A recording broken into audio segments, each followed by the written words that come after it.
Bon, on est à la mi-décembre 2020 aujourd'hui. Je montrais cette affiche parce que, voilà, disons que nous sommes, voilà, le second mandat de Patrice Bessac, donc en ce décembre 2020 est bien installé. Et on reprend effectivement, là, mais alors de façon flagrante, effectivement, ce qu'est effectivement la manière de faire de la politique de Bessac, qui est aussi basée sur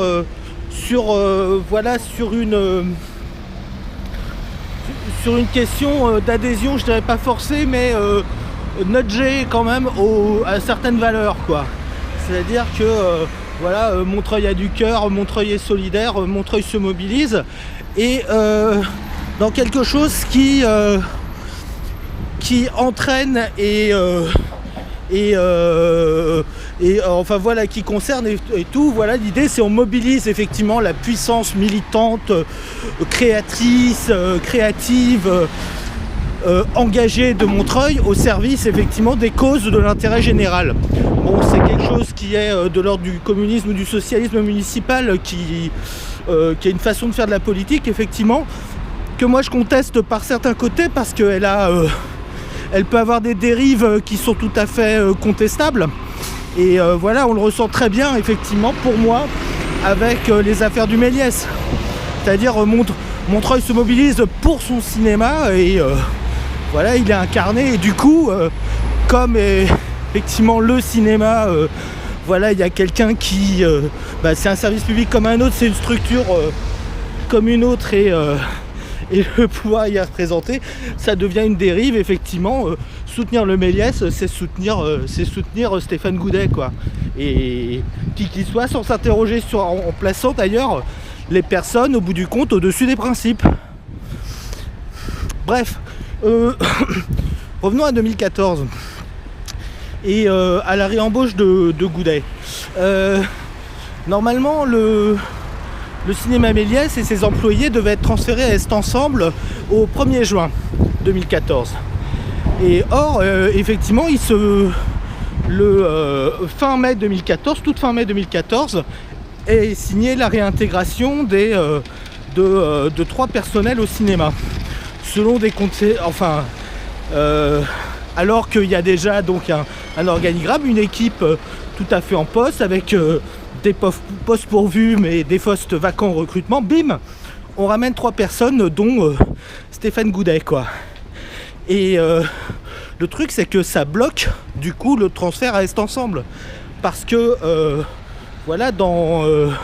ces postes supplémentaires, ils sont illégaux, ils sont pas budgétés, par exemple. C'est décidé par le Conseil du cinéma, qui est une instance qui n'a aucune d'où est-ce que le Conseil du cinéma a le droit, effectivement, de faire pression pour embaucher tel ou tel, rompre totalement l'égalité d'accès à la fonction publique. On s'interroge. Toujours est-il que Est Ensemble, collectivité légaliste, bloque le transfert. Et donc on laisse le Méliès rester encore un problème montreuillois. Quelques jours après, on apprendra qu'effectivement le licenciement de Stéphane Goudet était tout à fait légal, son recours au tribunal administratif se faisant retoquer. Et quelques jours avant, alors donc il a obtenu le soutien de Patrice Bessac, avec l'opinion, interview à la télé locale, TVM, etc. C'est signé.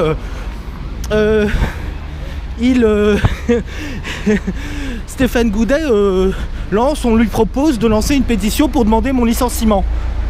Mon licenciement, ouais. Alors, je suis présentant... c'est tellement énorme, effectivement. À cette époque-là, bon, j'ai... suite, effectivement, aux campagnes de pourrissement qui ont eu lieu en 2013, je suis pas... Je suis secrétaire de la FSU, du SNUTER FSU à Est Ensemble, mais je ne suis pas représentant du personnel, parce que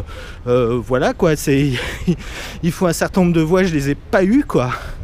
Et donc, mais par contre, donc, bim, disons que il m'attaque en mentionnant, tiens, est-ce qu'il faut que je mentionne et tout. Enfin, il se débrouille habilement pour que ma question de représentant syndical soit effacée au profit de mon militantisme politique, qui est tout à fait neuf à l'époque, alors que mon investissement syndical il est réel, quoi. Et voilà, donc pétition, et donc j'en remets une couche, je le prends au mot, quoi, et je mets pour de vrai la pétition en ligne sur internet, quoi. Sur pétition 24, je mettrai ça dans les liens éventuellement de la vidéo. Ce qui se passe avec ça, donc je l'affiche auprès de mon boulot, on me dit oh, c'est bon, fais pas de bague, c'est pas comme ça que qu'on te donnera raison, etc. Enfin, les conneries habituelles, quoi. Toujours est-il que bon, je me demande moi sur quel, comment, what the fuck, ça, comment ils ont réussi effectivement à réembaucher Goudet alors qu'effectivement le contrat est, rien ne va, quoi. Et donc par un moyen que j'obtiens parce que justement ils veulent aussi prouver les faits, quoi, que c'est signé. Il y a une copie de l'arrêté du contrat de Stéphane Goudet signé par Bessac qui tourne et auquel j'ai accès. Et donc je mets en ligne. Alors c'est totalement édifiant parce que donc il est embauché pour un contrat de 90 heures annuelles payé 2600 balles. Donc c'est payé 350 € de l'heure. Normalement le Goudet, quoi. Effectivement c'est très choquant au niveau à tout niveau, quoi. Et donc voilà, je mets effectivement ce contrat en ligne. C'est l'une des choses qui, semble-t-il, justifiera qu'il porte plainte, d'après lui, et malgré les dénégations de la mairie, avec donc le soutien, l'appui de la mairie, quoi, sur le fait que la mairie est solidaire de la plainte que dépose Stéphane Goudet, quoi. Il y a 2 sons de cloche maintenant, donc la mairie dit oh, j'avais de la vie, on n'a aucune trace de ça, et bon, en rajoutant et de toute façon c'est pas si grave, ou ça n'a aucun, il se dédouane totalement de ça. En attendant, de toute façon il aura reçu les soutiens, je sais comment j'étais reçu à cette époque là en mairie, et voilà, quoi.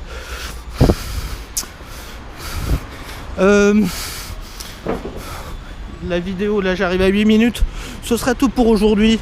Voilà, on reprend la série après, donc j'annonce quand même que ce sera je vais écrire un peu tout ça, je vais coucher chacune de ces vidéos donc qui suivent un ordre chronologique sur le papier pour un peu raconter tout ça.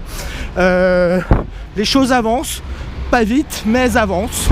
Soutenez, vous pouvez, il ne vous est pas interdit de me soutenir, vous ne risquez pas grand chose.